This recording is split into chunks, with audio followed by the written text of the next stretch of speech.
Ambition and Content by Mark Akenside. While yet the world was young, and men were few, nor lurking fraud, nor tyrant rapine knew, in virtue rude, the gaudy arts they scorned, which, virtue lost, degenerate times adorned, no sumptuous fabrics yet were seen to rise, nor gushing fountains taught to invade the skies.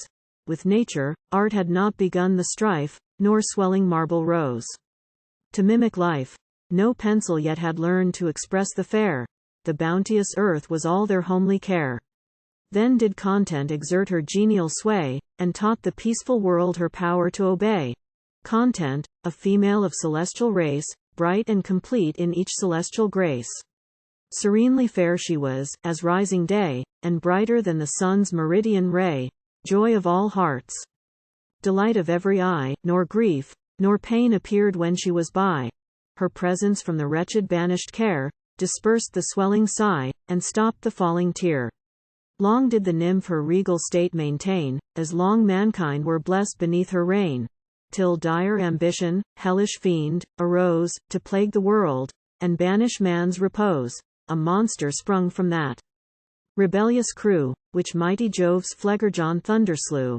Resolved to dispossess the royal fair, on all her friends he threatened open war. Fond of the novelty, vain, fickle man, in crowds to his infernal standard ran, and the weak maid, defenseless left alone, to avoid his rage, was forked to quit the throne.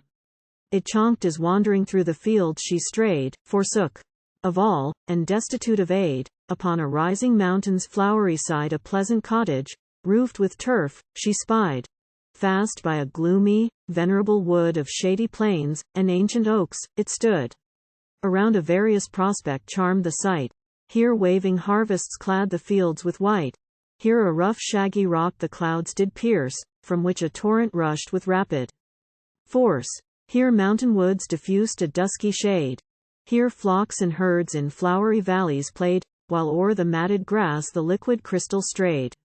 In this sweet place there dwelt a cheerful pair, though bent beneath the weight of many a year, who wisely flying public noise and strife, in this obscure retreat had passed their life.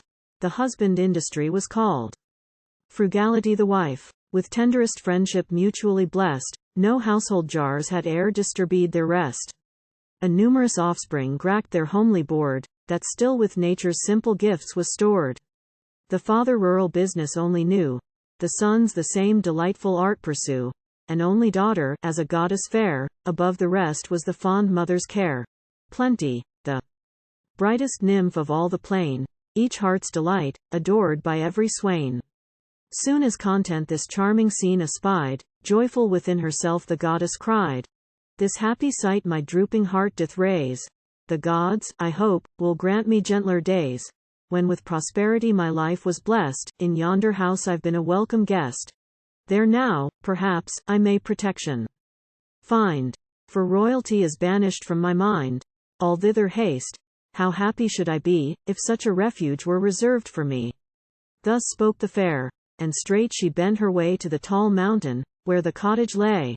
Arrived she makes her changed condition known, tells how the rebels drove her from the throne, what painful, dreary wilds she'd wandered o'er, and shelter from the tyrant doth implore. The faithful, aged pair at once were seized with joy and grief, at once were pained and pleased. Grief for their banished queen their hearts possessed, and joy succeeded for their future guest. And if you'll deign, bright goddess, here to dwell, and with your presence grace our humble cell, whate'er the gods have given with bounteous hand, our harvests, fields and flocks, are all command. Meantime, Ambition, on his rival's flight, sole lord of man, attained his wishes' height.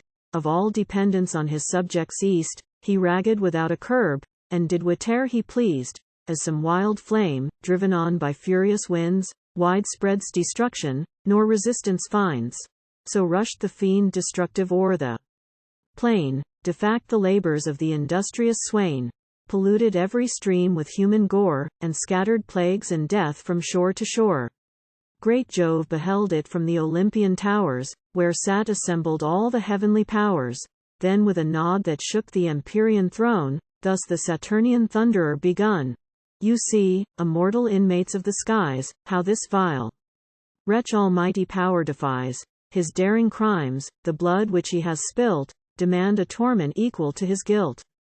Then, Cyprian goddess, let thy mighty boy swift to the tyrant's guilty palace fly. There let him choose his sharpest, hottest dart, and with his former rival wound his heart. And thou, my son, the god to Hermes said, snatch up thy wand, and plume thy heels and head. Dart through the yielding air with all thy force, and down to Pluto's realms direct thy course. There rouse oblivion from her sable cave, where dull she sits by Lethe's sluggish wave.